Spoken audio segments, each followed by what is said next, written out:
नमस्कार मित्रांनो, मी अमित कदम पुन्हा एकदा स्वागत करतो तुमचं एका नवीन व्हिडिओमध्ये. आज आपण आलो आहोत ते पुन्हा एकदा सातमाळ साईडचे किल्ले करायला. असला, ऐवंतगड, मोहनदरा आणि हदगड असे 2 दिवसात 4 किल्ले करायचा आमचा प्लॅन आहे. तर या साईडला वणीच्या बाजूला, वणी सप्तशृंगी गडाच्या बाजूला जे सगळे किल्ले आहेत, तर या साईडला जसं तुम्ही अगोदरच्या व्हिडिओमध्ये बघितलं असेल की इथे पब्लिक ट्रान्सपोर्ट थोडं कमी येतं. इथे तुमची खाजगी वाहनाने आलं तर चांगलं होईल. तरी सुद्धा जर कोणाला पब्लिक ट्रान्सपोर्टने यायचं असेल तर त्याचं मी डिस्क्रिप्शन बॉक्समध्ये इन्फॉर्मेशन देईन. आम्ही तरी आमची खाजगी गाडी घेऊनच आलो होतो इथे. तर पहिले आम्ही ऐवंत करणार आहोत. ऐवंत गडाच्या पायथ्याचं गाव जे आहे दरेगावात रात्री आम्ही आलो होतो आणि हनुमान मंदिर, त्या हनुमान मंदिरात आम्ही खाली थोडा वेळ आराम केला होता आणि तिथून पुढे ही जी खिंड आहे या खिंडीपर्यंत गाडी येते. दरेगावाच्या वरती 1-2-3 किलोमीटर ही खिंड आहे. या खिंडीच्या पर्यंत गाडी येते. आता पहिले दरेगावातनं ट्रेक चालू व्हायचा, आता या खिंडीपर्यंत गाडी येते आणि या खिंडीतनं ऐवंतगडाचा ट्रेक चालू होतो. दरेगावातनं खाली आपल्याला असा अर्धवर्तुळाकार ऐवंतगड दिसतो. आणि आज आता जवळपास 7 वाजलेत. आम्ही आता एक ट्रेक चालू करतोय. बघूया किती वेळ लागतो. ऐवंतगड खूप मोठा आहे, बघण्यासाठी खूप टाइम लागतो, त्यामुळे आम्ही खूप लवकर चालू करतोय आता. चला तर मग आता आपल्या व्हिडिओला सुरुवात करूया. हेच ते दरेगावातील हनुमान मंदिर, जिथे आपण रात्री राहू शकतो. आज वातावरण खूप अजून तरी साफ आहे, त्यामुळे खिंडीतनं समोर दिसणारा सगळा परिसर.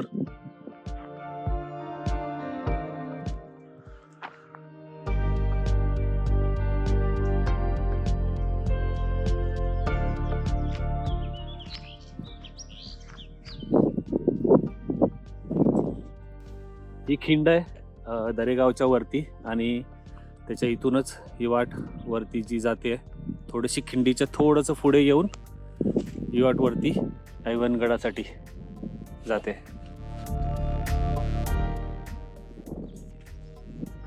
ही खिंड आहे, हा रस्ता पुढे इथे जातो.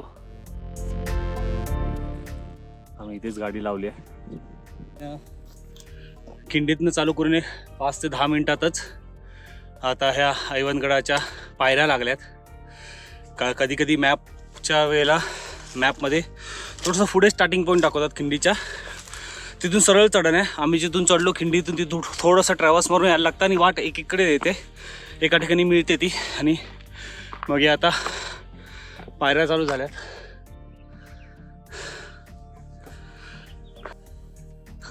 पायऱ्याच्या थोडंच वरती आल्यावर पायऱ्या लागल्यावर थोडंच वरती आल्यावर ही छोटीशी ती खोदीव पाण्याचं टाकं किंवा असं काहीतरी दिसते. आता तिथे पाणी तर नाही सुकलेलं आहे, म्हणजे हे दिसलं का आपण बरोबर वाटेवर आहेत. आणि तसं पण पायऱ्या लागल्या का आपल्याला खालतून रेलिंग दिसतेच, त्यामुळे अशी चुकण्याची काही शक्यता नाही आहे. त्यामुळे चुकण्याची काही शक्यता नाही ऐवंतगडाला. टाक्यापासून अजून थोडं पुढे आल्यावर इथे आता दगड रचून केलेल्या पायऱ्या दिसत आहेत आणि इथे दरवाजा असावा अशी काही अवशेष आहेत. आता तसं काही त्याचे अवशेष राहिले नाहीत, पण असं वाटतं दगड उभा केलेला दिसतोय आणि वरतीच आता रेलिंग लागली आहे. म्हणजे पायथ्यापासून चालू करून 10 मिनिटं झाली असते जास्तीत जास्त आम्हाला. आम्ही रेलिंगपर्यंत पोहोचलोय आता.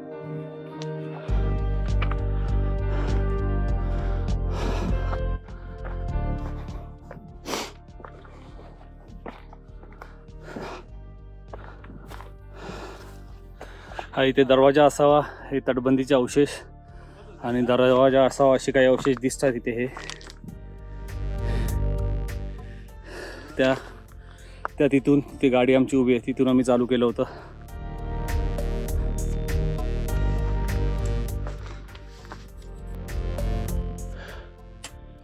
ते तिथे खाली उद्ध्वस्त प्रवेशद्वाराचे अवशेष आणि त्याच्या पुढेच 2 ते 5 मिनिटं चढून आल्यावर आता ही खांब असलेल्या गुहा लागल्यात. खांब टाकच आहे, बुजलेलं किंवा गुहा आहेत खांब सोडून केलेल्या. इथे एक गोष्ट नमूद करण्यासाठी की तुम्ही जर ट्रेकक्षितीचं पेज वाचलात तर ट्रेकक्षितीच्या पेजवर त्यांनी बुधाच्या साईडने चढण्याचा मार्ग दाखवलेला आहे. आणि उतरायला त्यांनी इथून सजेस्ट केलं आहे पाठच्या साईडने. हा राजमार्ग म्हणून त्यांनी लिहिलेला आहे ट्रेकसिटीच्या पेजवर. पण जर या खिंडीतनं चालू केलं तर आपण लवकरात लवकर वरती, म्हणजे ट्रेक खूप कमी आहे. आता बघू शकतो एक 10 ते 15 मिनिटाचा आपण या गुहेच्या इथे पोहोचलो आहे. आता वरती आपण पोहोचू आणि वरती एक्सप्लोर करू आणि उलट्या साईडला तिकडे पूर्ण एक्सप्लोर करत बुध्याकडे जाऊ आणि बुधा एक्सप्लोर करू. तर ट्रेक सिटीजवर एवढं लक्षात ठेवा, ट्रेक सिटीजवर लिहिलं आहे ते त्या साईडने, बुध्याच्या साईडने, बुधल्या किंवा बुध्याच्या साईडने, म्हणजे मारुती मंदिरापासूनच आपण जिथे रात्री स्टे केला होता तिथून चढायचं लिहिलं आहे वरती आणि मग इथून उतरायचं लिहिलं आहे. असं त्यांनी गड एक्सप्लोर करण्याचं पुन्हा एक्सप्लेन केलं आहे. आपण इथून जर चढलो तर आपल्याला तेच रेफर करू शकतो पण उलट्या साईडने. आणि इथून आम्हाला तरी आता हे सोपं वाटलं. 10-15 मिनिटात आम्ही वरती गुहेपाशी आलो आहे आणि आता पडती पठारावर पोचू 2 मिनिटात. ओके, तर मित्रांनो आज माझ्याबरोबर माझे मित्र वैभव, तुम्ही वैभवला बघितलंच असेल, खूप व्हिडिओमध्ये असतो तो, आणि रवी. आम्ही 3घच जण आलो आहे आज 4 किल्ले करायला. असला, ऐवंत, मोहनदरा आणि कुठला किल्ला आहे? मोहनदरा आणि हातगड. हातगडचं नाव विसरतो मी प्रत्येक वेळेला. हातगड. आता मी गुहेच्या थोडंसं वरती आलो आणि आज वातावरण जरा खूप चांगलं आहे, त्यामुळे खूप चांगले किल्ले दिसतात. दाखवतो मी. हा इथे दिसतोय तो सप्तशृंगी गड, त्याच्या पाठीमागे मार्कंड्या, त्याच्या पाठीमागे रवळ्याजवळचा एक सुळका दिसतोय. धोडप एकदम क्लिअर दिसतोय. धोडप त्याच्या पाठी कदाचित मांगीतुंगीचा तो सुळका आहे, मला माहिती नाही, जर जाणकारांनी सांगावं. पण धोडप एकदम क्लिअर दिसतोय. मार्कंड्या, रवळ्याजवळचा सुळका, सप्तशृंगी गड, हा इथे बुधल्या, ऐवंतगडाचा साथीदार, आणि हा पूर्ण असा ऐवंतगड. आणि जो खालती दरेगावातनं दिसतो ही अशी ही वर्तुळाकार दिसतं. वरती आल्यावर, रेलिंगच्या वरती आल्यावर इथे काही बुजलेले तळे दिसतात पाण्याची, आणि इथे काही अवशेष आहेत, ज्योती वगैरे किंवा पाण्याची टाकी बुजलेली आहे, तिथे दगड रचलेले दिसत आहेत. आणि हा पूर्ण असा ऐवंतचा पसारा, मोठाच्या मोठा, पूर्ण ते बुधल्या किंवा बुधा. आता आपण पूर्ण ऐवंत एक्सप्लोर करूया. ऐवंत एक्सप्लोर करायला खूप वेळ लागतो, 3-3.5 तास लागतात जसं बघून माहिती आहे. बघूया आपल्याला किती वेळ लागतोय. आता वरती आपण 10-15 मिनिटातच आलोय. इथून आता आपण इथून पुढे आलो आणि इथे आता पहिले एक कोरडं टाका लागलाय, सुकलेलं आहे पूर्ण ऐवंतगडाच्या. आणि आता असं पुढे जायचंय, तिथे पायऱ्या दिसत आहेत.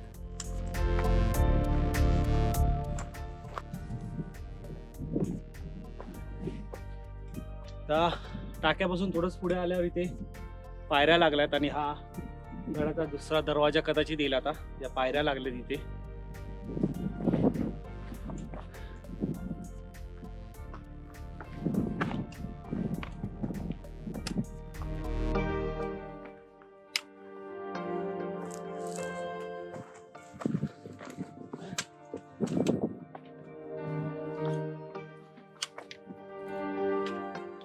आता इथे कातळकोरी पायऱ्या लागल्यात ऐवंतगडाच्या. ऐवंतगडाच्या आता इथे कातळकोरी पायऱ्या.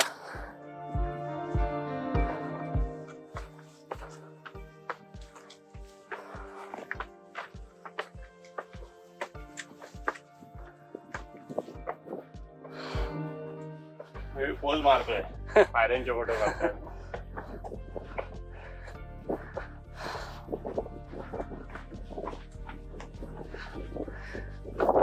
आणि हा कदाचित इथे उद्ध्वस्त दरवाजा असावा. पायऱ्या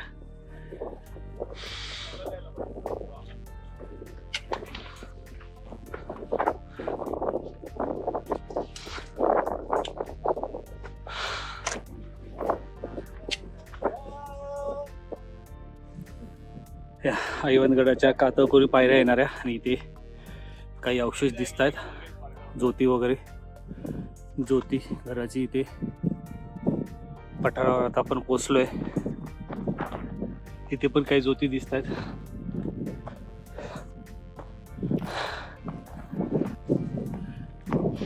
ऐवनगडाचा पसारा तसा खूप मोठा आहे. जसं मी अगोदर सांगितलं की 3-3.5 तास फिरायला लागतात. खूप अवशेष आहेत, ज्योती आहेत, पाण्याची टाकी आहेत, तळी आहेत, काही मूर्त्या वगैरे पण आहे. सर्व आपण बघूया. आपण आता खोदीव पायऱ्या वगैरे बघितल्या. आता वरती आल्यावर मी अजून एकदा व्ह्यू दाखवतो सप्तशृंगी गड, धोडप वगैरेचा सगळा. ते सप्तशृंगी गड चालू झाला, त्याच्या पाठीमागे मार्कंड्या मगाशी दिसत होता, आता गायब सप्तशृंगी गडाच्या पाठीमागे. त्याच्यामागे रवळ्या जवळ्या, मग धोडप, इखारा सुळका आणि अजून काही गड आता मला ओळखता येत नाहीत. जाणकारांनी सांगावे, त्यांना माहिती असतील त्यांनी.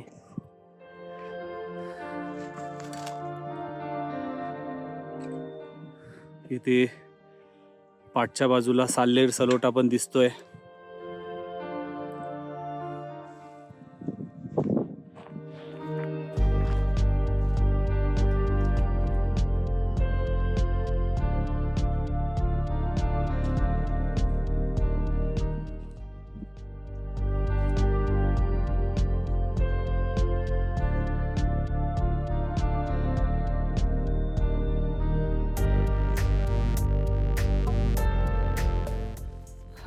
माझ्या मागे तुम्ही जी रेलिंग बघताय, ते रेलिंगमध्ये आल्यावर मध्येच इथे रेलिंग तुटलेली आहे आणि इथे आता या पायऱ्या लावल्यात.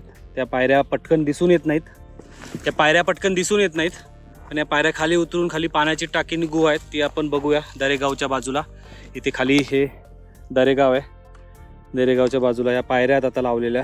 पहिले घसारा होता पूर्ण. आणि मी तुम्हाला जाऊन दाखवतो. हां, आता हा वैभव चाललाय खाली.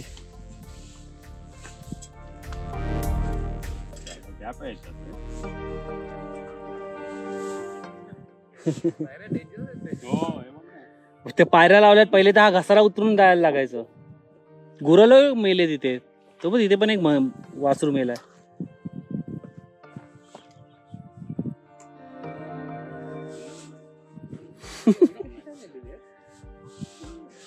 पडली असतील कड्यावरनं. पडू नाही शकत. हं? पडू नाही शकत कड्यावर. गुरं कधी पडलेली बघितलं? पायऱ्या आमचा रवी काय उतरत नाही. हो, रवी काय उतरत नाही खाली या पायऱ्या. आणि इथे खाली आल्यावर ही गुहा आहे आणि पाणी पण आहे याच्यात. पाणी पण आता मार्च महिना चालू आहे आणि अजून पाणी आहे याच्यात. स्वच्छ आहे तसं. गुहा कदाचित इथे दरेगावच्या बाजूला लक्ष ठेवण्यासाठी असू शकते. खाली हे ते दरेगाव, मार्कंड्या, धोडप.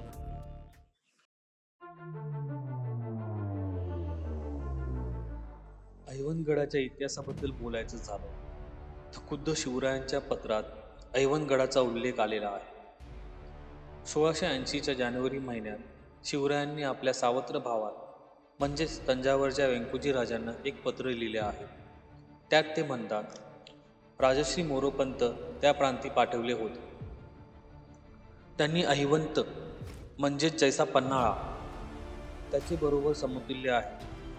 दुसरा नहावागड बागलांच्या दरम्यान मुलकात आहे, तो कठीण तोही घेतला. हे 2 किल्ले नामोशाचे पुरातन जागे कबाज केले.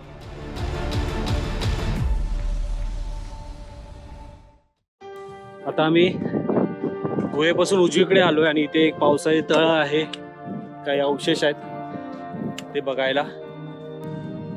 हे पावसाळी तळ आहे इथे आणि इथे काही घराची ज्योती.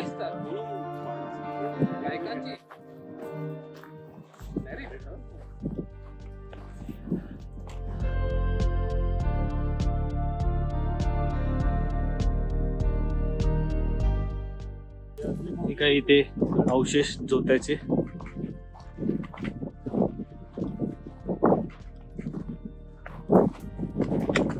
हो, याच्यावरच असणार टाकी. ते मोठंच आहे बस. मग आता ते बघून वरती जाऊया.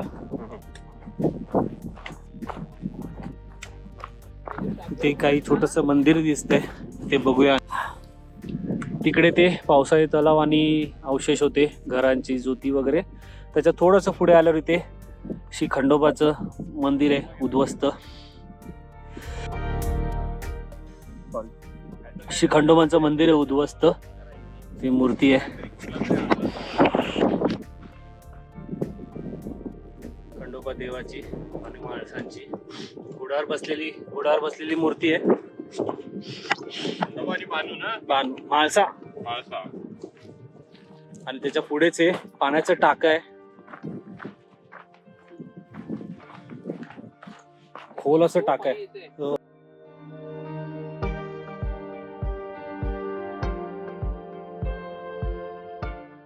अष्टकोनी झरा असलेलं पाण्याचं टाक आहे. हे षटकोनी आहे. पाणी आहे उन्हाळ्यात. 1 2 3 4 5 6 हा षटकोनी आहे. अष्टकोनी नाही, षटकोनी दिसतोय रे आता. पाण्याचं हे आहे, झरा असलेलं टाक आहे. उडवशी. पाठीमागे पण काही अवशेष दिसत आहेत जोत्यांचे. इथे पुढे दुसरी तर काही टाकी दिसत नाहीत मला अजून. त्या झाडावर इथे खूप कपडे टाकलेले दिसत असतील.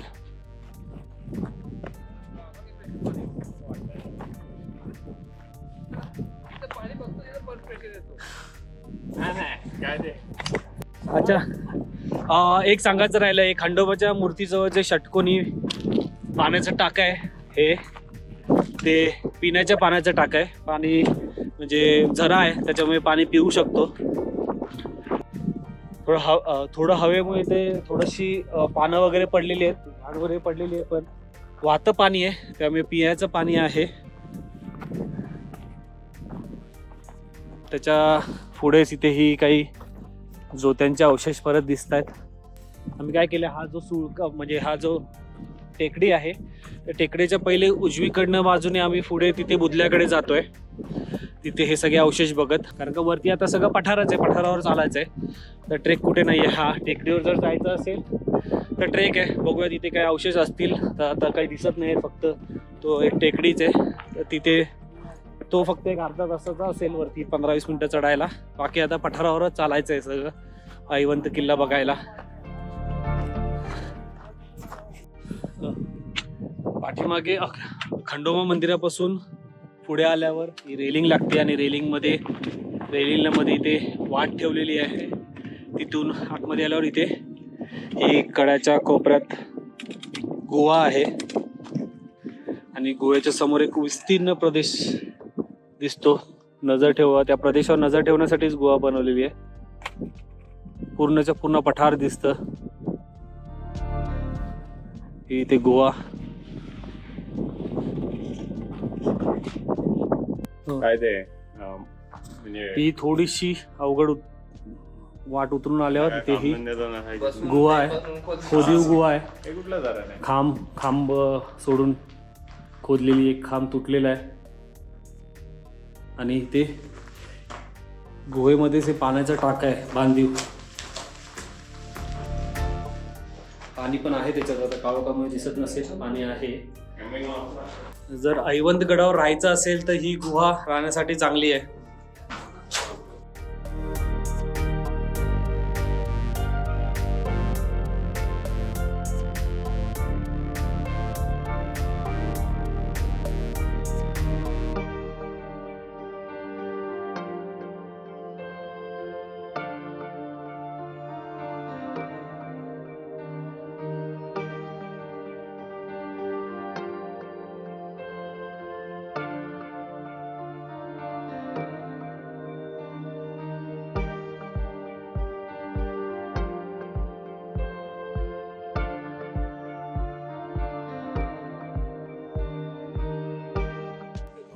गोवा पाहून आता आम्ही वरती आलोय आणि आता एका झाडाच्या सावलीत बसून थोडाफार जो आम्ही आमच्याबरोबर आणलाय नाश्ता, तो नाश्ता करतो आणि मग पुढे बुध्याकडे जायचं आणि बाकीचे अवशेष बघायचे आहेत. इथेच बसून आम्ही आता थोडासा नाश्ता करणार आहोत. नाश्ता करून आता आम्ही बुध्याकडे चाललोय. तर बुध्याकडे जाणाऱ्या बुद्ध किंवा बुधल्या जो सुळका आहे तिथेही काही अवशेष आहेत, पायऱ्या आहेत, बुरुजांचे अवशेष आहेत. तिथे चाललोय. तिथे जाण्याच्या अगोदर पठारावर अशी खूप इकडे तिकडे विखुरलेले असे खूप अवशेष आहेत, घरांची ज्योती वगैरे. याच्यावरून एवढं तर आपण अंदाजा लावू शकतो की ऐवंत गडावर त्या काळी खूप वस्ती असेल. खूप असे अवशेष आहेत. मी थोडंसं कॅमेरा वरती करून दाखवतो.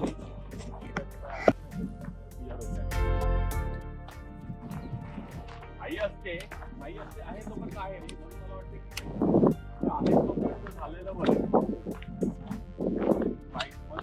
बायकोला तो आणायला लागतो ना, की अरे आपलं हे म्हणून आपल्याला कुठे नाही राहिली.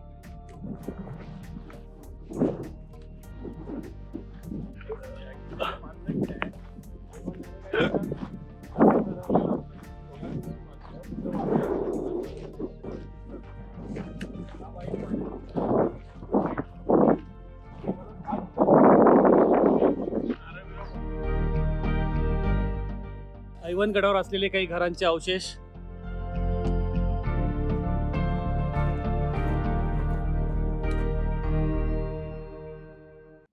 हे कदाचित दारुगोळा कोठार किंवा धान्य कोठार असेल. याचं छप्पर तिथे पडलेलं दिसतंय. हे कदाचित दारुगोळा कोठार किंवा धान्य कोठार असेल. याचे छप्पर तिथे पडलेलं दिसतंय.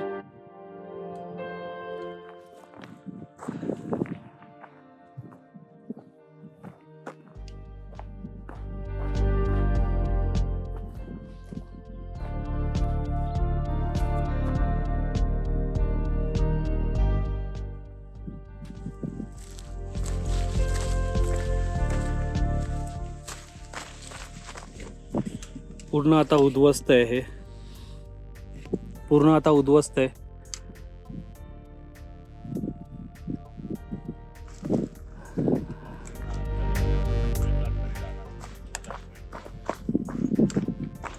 पुढे जिथे काही अवशेष दिसत आहेत, कोरीव दगड ठेवलेले आहेत.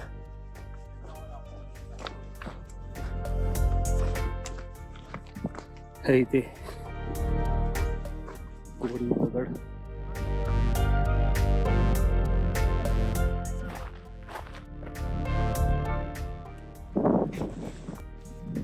ते तिथे दारुगोळा कोठार किंवा धान्य कोठार होतं. त्याच्या समोरच इथे हे तलाव आहे. हे बांधीव तलाव आहे बघ. हे बांधीव तलाव आहे. हे बांधीव तलाव आहे. हे बांधीव तलाव आहे. आणि तिथे मंदिर आहे हनुमानाचं आणि सप्तशृंगीचं. तिकडे जाऊया आता. किती वाजले?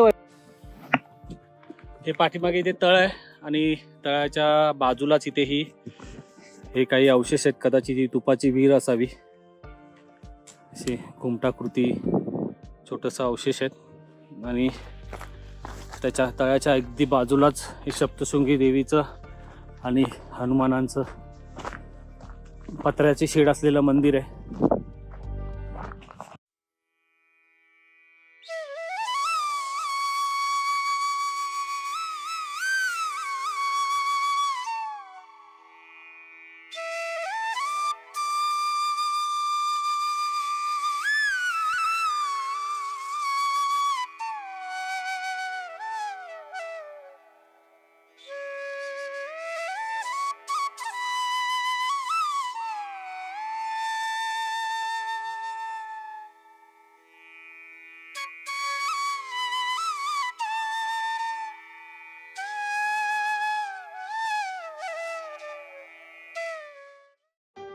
तर आता आम्ही मारुती मंदिर आणि सप्तशृंगी देवीचं दर्शन घेतलंय आणि आता आम्ही बुध्याकडे चाललोय.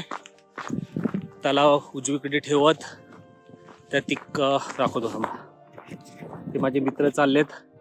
तिथून तो तिकडे बुधल्या आहे, तिथे जायचं आता.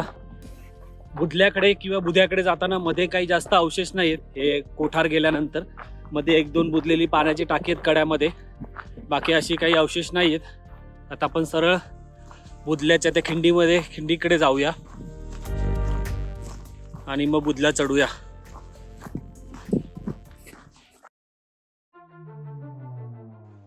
आता आपण ऐवनगडाच्या उर्वरित इतिहासाबद्दल बोलूया. 1670 मधील नोव्हेंबर-डिसेंबरच्या दरम्यान शिवरायांनी स्वतः जातीने शेजारच्या रवळ्या व मार्कंड्या किल्ल्यावर ऐवंत जिंकून घेतला. किल्ला जिंकतावेळी खानदेशचा मोगल सुभेदार होता दाऊद खान कुरेशी. यावेळी मराठ्यांनी हेतुपुरस्सर बुऱ्हाणपूर लुटणार आहोत अशी आवई उठवली. त्याचा परिणाम म्हणजे दाऊद खान प्रचंड मोठी फौज घेऊन बुऱ्हाणपूरच्या दिशेने धावत सुटला. परंतु अजिंठ्यांच्या लेण्याजवळ आल्यानंतर त्याला कळले की मराठे ऐवनगड घेण्यासाठी निघाले आहेत.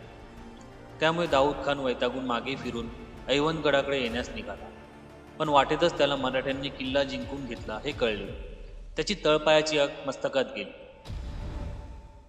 त्यानंतर औरंगजेबाने महाबत खान या मातब्बर मोगल सरदारास दख्खनेत पाठवून त्याच्या हातात लढाईची सूत्रे दिली. इसवी सन 1671ला महाबत खान महाराष्ट्रात येऊन दाखल झाला. दाऊद खानाने वेगळ्या दिशेने व महाबत खानाने वेगळ्या दिशेने गडाला वेढा घातला. पण जिगरबाज मराठे या दोघांनाही दाद देईना. जवळजवळ 1 महिना वेढा रेंगाळत चालला. यावेळी दाऊद खानाच्या पदरी एक ज्योतिष होता. त्याला भीमसेन सक्सेना या मोगल तोफखानाच्या अधिकाऱ्याने किल्ला केव्हा सर होईल म्हणून विचारलं. तेव्हा त्या ज्योतिषाने चक्क साखरेने ऐवनगडाची प्रतिकृती तयार केली.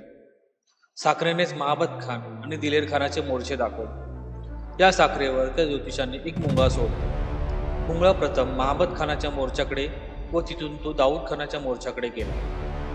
शेवटी किल्ल्याचा साखरेचा बुरुज ओलांडून मुंगळा किल्ल्यात गेला. हे पाहून ज्योतिषाने भविष्यवाणी केली की महाबत खानाच्या मोर्चाकडून किल्ल्यावर जबरदस्त मारा होईल. परंतु 6 दिवसांनी दाऊद खानाच्या मोर्चाकडून किल्ला सहर होईल. यावेळी भीमसेन सक्सेना आपल्या तारीखे-दिनकुशा या ग्रंथात लिहितो, ऐवंताचा किल्ला म्हणजे गगनाला भिडल्यासारखा, तो सहर होईल हे बुद्धीला पटेल. परंतु खरोखरच 6व्या दिवशी दाऊद खानाच्या मोर्चाकडून ऐवंतगड सहर झाला. यानंतर या ज्योतिषाची मोठी रक्कम देऊन दाऊद खानाने खुश केले. पुढे हा गड मराठ्यांनी परत जिंकून घेतला व 1685 पर्यंत याचा ताबा मोठ्या कसोशीने आपल्याकडे राखला. शेवटी 1818 मध्ये कॅप्टन ब्रिज यांनी ऐवनगड इंग्रजांच्या वतीने जिंकून घेतला. यावेळी ब्रिज यांनी या किल्ल्याचे वर्णन करताना विशाल व आकारहीन डोंगर असे शब्द वापरले आहेत.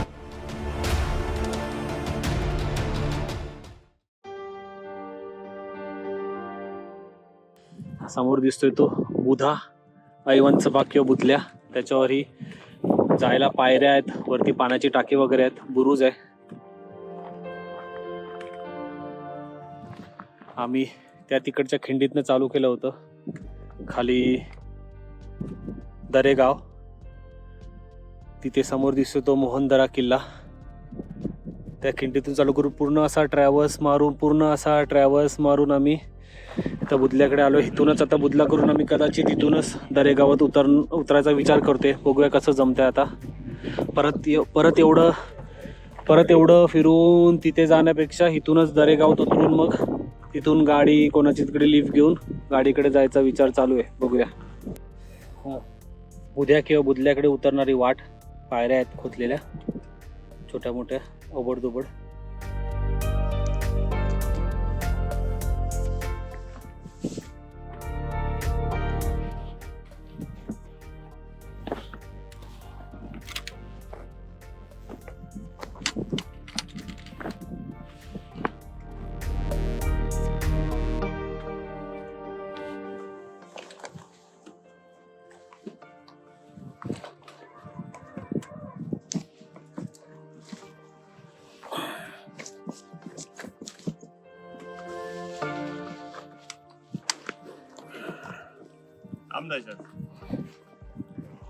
लवकर काढ, माझी बॅग पुढे ढकलते मला.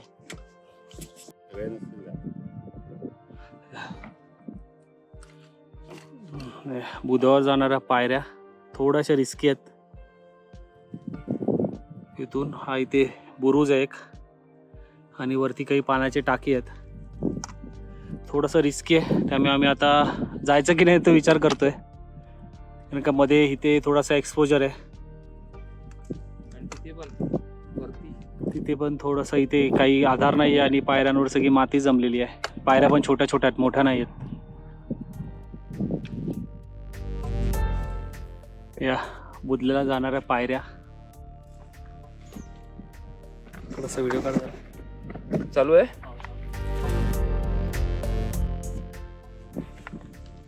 म्हणून